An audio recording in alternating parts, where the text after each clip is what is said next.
Good morning and a very warm welcome. You are watching JanataTelevision and this is English Bulletin with me, Yutsa Bhattrai. The top stories first. NCP leader Gautam presents proposal to end internal rift, agrees to allow Prime Minister Oli to rule for the remaining term. RPP leader Sunil Thapa defects to Nepali Congress. Congress leaders urge democratic forces to remain united. NRB starts implementing monetary policy, instructs BFIs not to overcharge or fine borrowers. World facing second wave of COVID-19, new infection forces travel curbs around the globe. And England defends a Wisden Trophy, defeating West Indies. Stuart Broad takes 500th career wicket.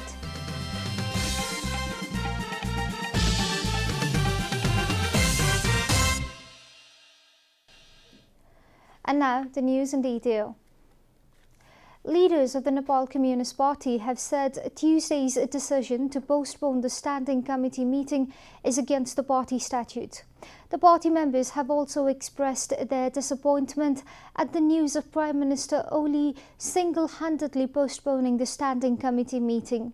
NCP spokesperson Narayan Kaji Shrestha informed that after Prime Minister Oli informed about the meeting being postponed, the party leaders of the Dahal Nepal faction gave Dahal the responsibility of sorting out the issue between the party leadership as soon as possible.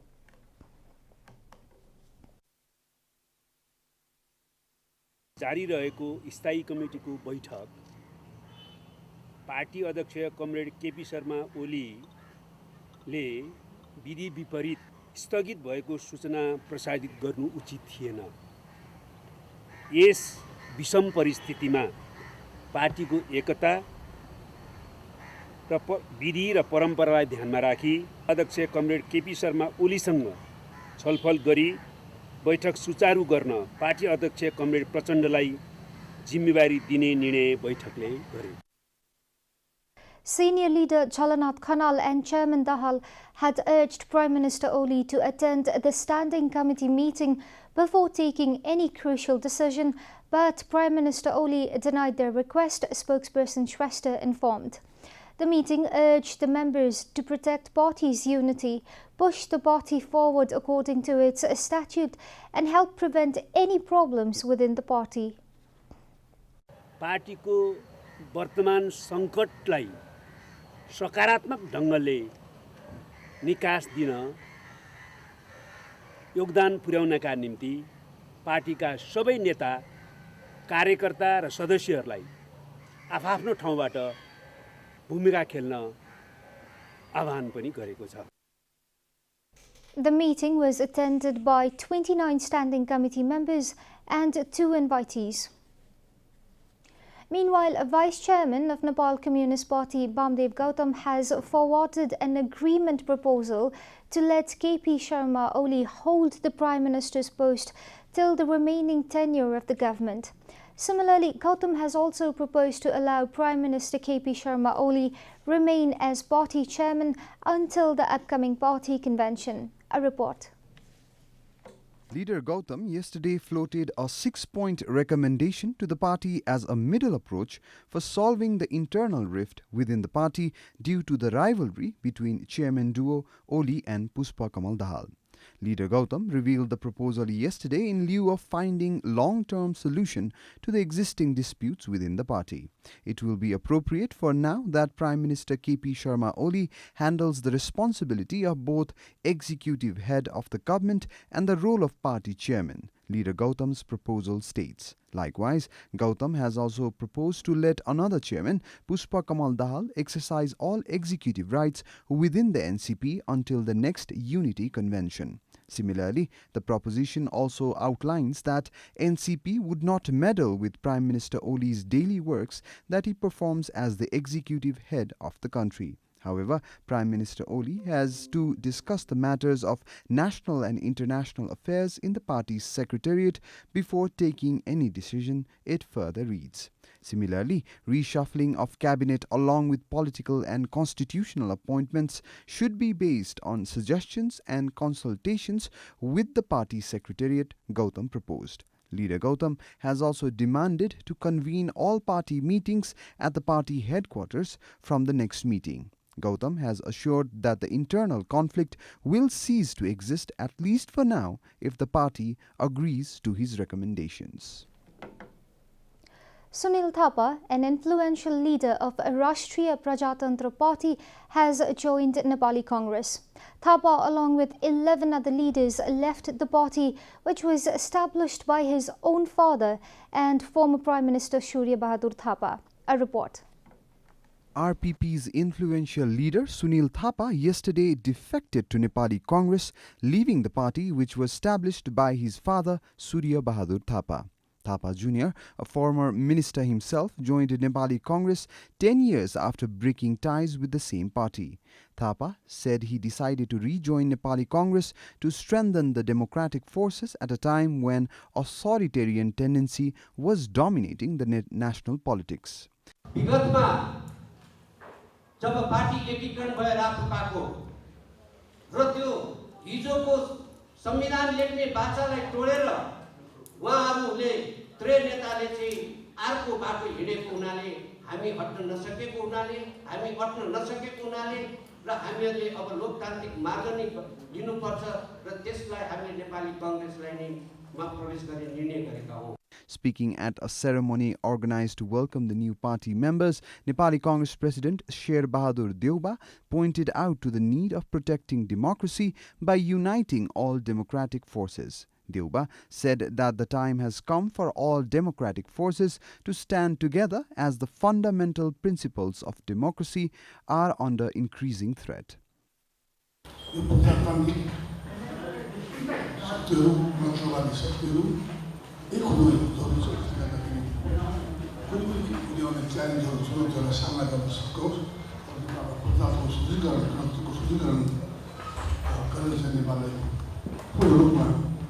Meanwhile, senior leader of Nepali Congress Ramchandra Paudel urged everyone to remain united for the sake of democracy. Meanwhile, Nepali Congress Vice President Bimalendra Nidhi shed light on the role of Thapa in Nepali politics during the program. लोकतन्त्रका मूल्य र मान्यतामा आधारित समाजवादको बाटोमा नै अब अगाडि बढ्ने हो. नेपाली कांग्रेस समाजवादको बाटोबाटै प्रजातान्त्रिक समाजवादको बाटोबाटै अगाडि बढ्छ. विपिले देखाउनु भएको बाटो त्यही हो र तपाईहरु पनि अब यही प्रजातान्त्रिक समाजवादको ढाँचामा ढल्नुपर्छ. Thapa left the right-wing RPP expressing ideological difference with the party after its unification. Three factions of RPP led by Kamal Thapa, Pasupati SJB Rana and Prakash Chandra Lohani had recently united to form a single party.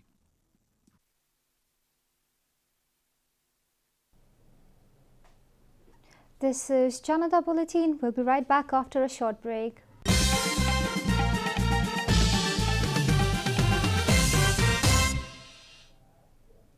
Welcome back. We continue with other national news. One more person has died from coronavirus in Nepal. A 65-year-old man from Bungal of Bajang 3 who died on 24th July has been confirmed as coronavirus positive, informed a spokesperson at the Health Ministry, Dr. Jageshwar Gautam. The deceased had returned from India's Bangalore last month and died at his home. With this, the total number of deaths from coronavirus has reached 49 in the country. Bajhang जिल्ला बुङ्गल गाउँपालिका vada number 3 स्थायी ठेगाना भएका 65 वर्षीय पुरुषको 2077 श्रावण 9 गते घरमै दुःख निधन भएको. The number of people infected from coronavirus has crossed 19,000. With 311 new cases on Tuesday, the total number of infection has reached 19,063. The total number of PCR tests conducted has reached 353,307, while 5,129 persons are being treated in isolation wards across the country. 5,000 32 गरी जम्मा 3,52,307 परीक्षण भएको छ। With 121 more people recovering yesterday, the total number of people who have returned home after treatment has reached 13,875. In other news, the government has started collection samples from people entering the Kathmandu Valley for COVID testing. Until yesterday afternoon, 455 samples had been collected from a Forping checkpoint, 2,914 samples from a Thankot checkpoint, and 944 samples from Sangha checkpoint, which has brought the total collection to 4,813, informed the ministry. In the meantime, 23 additional police personnel working in the police headquarters have been infected with coronavirus. Spokesperson of the Nepal Police, Neeraj Bahadur Shahi, confirmed the news of 23 new infections among the police personnel. 4 people had been confirmed as coronavirus positive on Sunday after contact tracing them. Of the infected personnel, some are drivers, mechanics, and some who work in the mess. Preparations are being made to send the infected individuals to Balambu-based Armed Police Force Hospital. And now the news from Economic Front.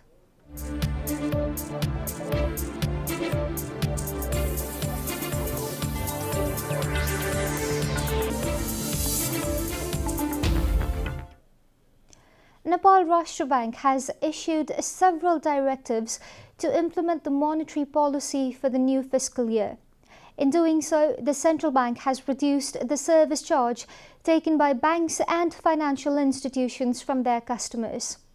The central bank has also instructed banks and financial institutions to extend the time period for repayment of loan taken by entrepreneurs whose businesses have been affected by coronavirus. The central bank has categorized the affected business into 3 groups: highly affected, affected, and less affected.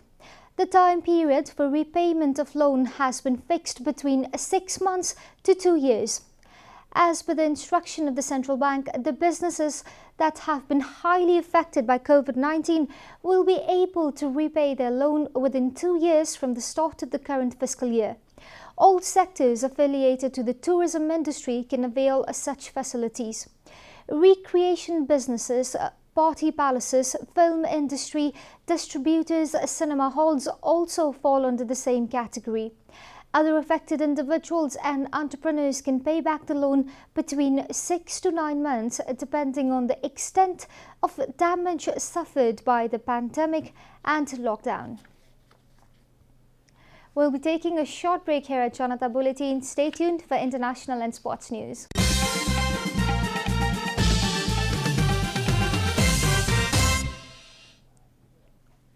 Welcome back, and now the international news.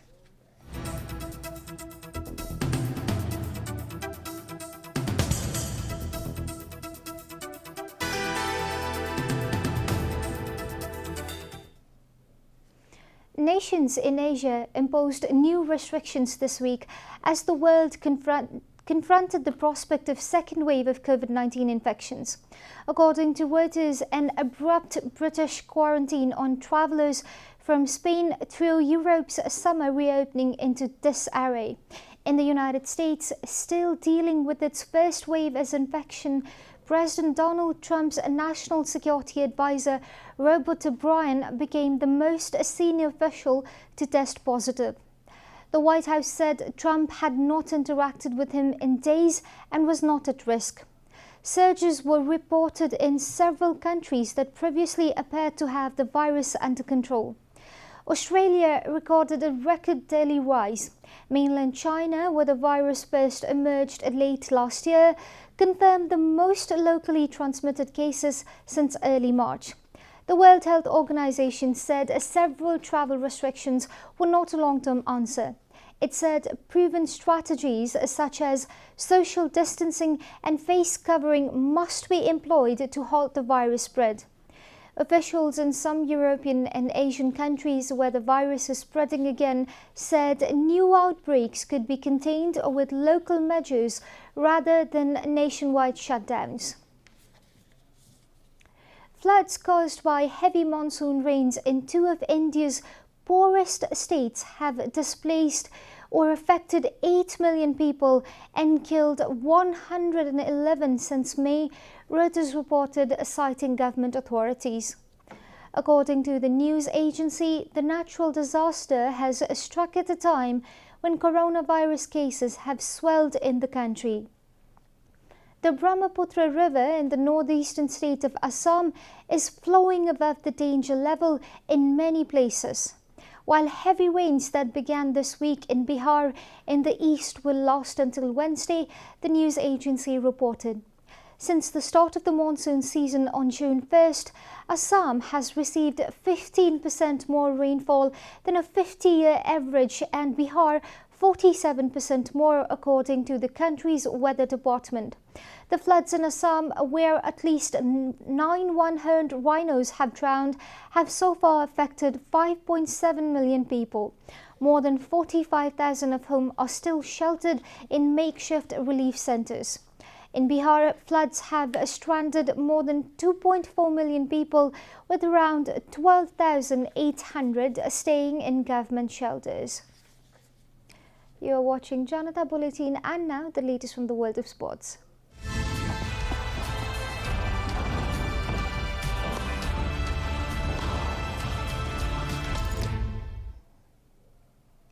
England completed a series victory over West Indies on the final day of the third test at Emirates Old Trafford. England's Stuart Broad became only the fourth pace bowler ever and second English player after James Anderson to reach the 500 wicket landmark as he dismissed Craig Bradwell yesterday.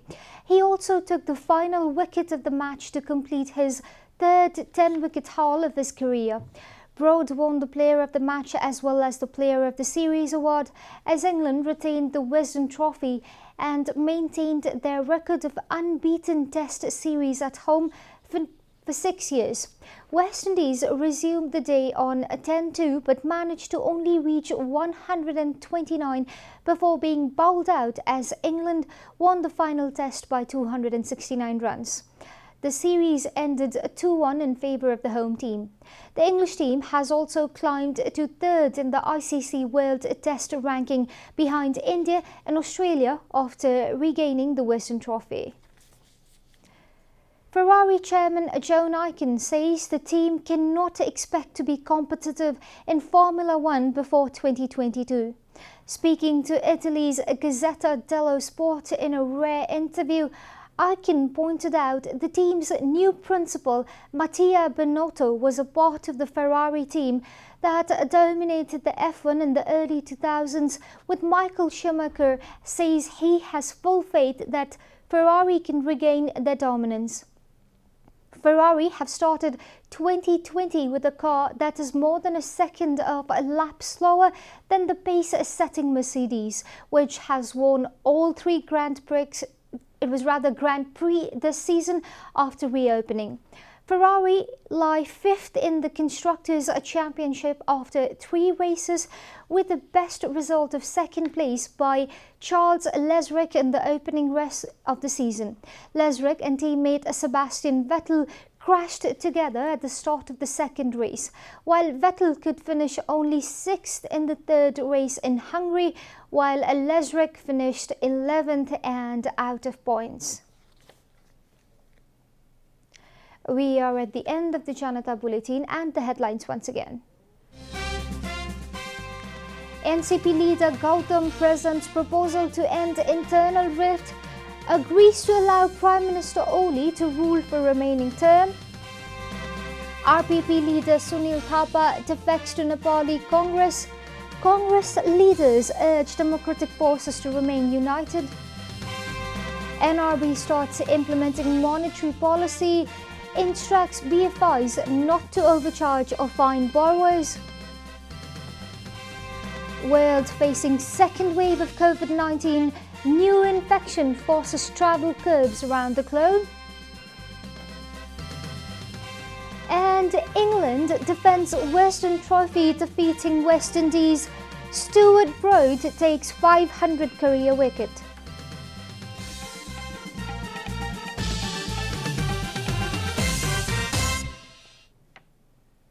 And that's all from the English News Desk for today. You can follow Janata Television and our programs on various social media platforms, including on our website at janatasamachar.com. Keep watching Janata Television. Namaste.